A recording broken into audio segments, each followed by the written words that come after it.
Hello అండి అందరికి అందరు ఎలా ఉన్నారు? సింపుల్ గా టేస్టీగా మటన్ బిర్యానీ ఎలా చేయాలో చూపిస్తాను.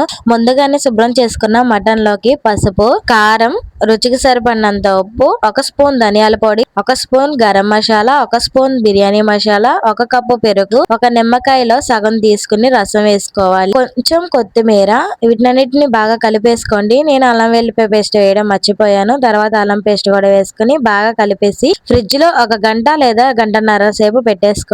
నేను ఇక్కడ ఒక 3 ఉల్లిపాయలు సన్నగా తరిగేసి ఫ్రైడ్ ఆనియన్స్ కింద చేశాను. అదే ఆయిల్ లోకి బిర్యానీ దినుసులు, పచ్చిమిరపకాయలు, ఫ్రైడ్ ఆనియన్స్ వేసుకుని ఫ్రై అయిన తర్వాత మ్యాగ్నేట్ చేసుకున్న మటన్ కూడా వేసుకుని బాగా కలిపేసి మూత పెట్టేసుకుని ఒక 5 విజిల్స్ అయితే రానివ్వాలి. 5 విజిల్స్ వచ్చిన తర్వాత ప్రెషర్ మొత్తం పోయిన తర్వాత మూత తీసుకుని వేరే గిన్నెలోకి అయితే పెట్టేసుకోండి. బిర్యానీ దేంట్లో చేసుకుందాం అనుకుంటున్నారో దాంట్లో పెట్టేసుకోండి. ముందైతే రైస్ అయితే ఉడికిచ్చేసుకున్నాను. ఇలా లేయర్ లేయర్ లాగా పెట్టేసుకుని ఆవిరి బయటే పోకుండా మూత గట్టిగా పెట్టుకొని లో ఫ్లేమ్ లో ఒక 10 నుంచి 10 నిమిషాలు కుక్ చేశారంటే సింపుల్ టేస్టీ అయిన మటన్ బిర్యానీ రెడీ అయిపోతుంది.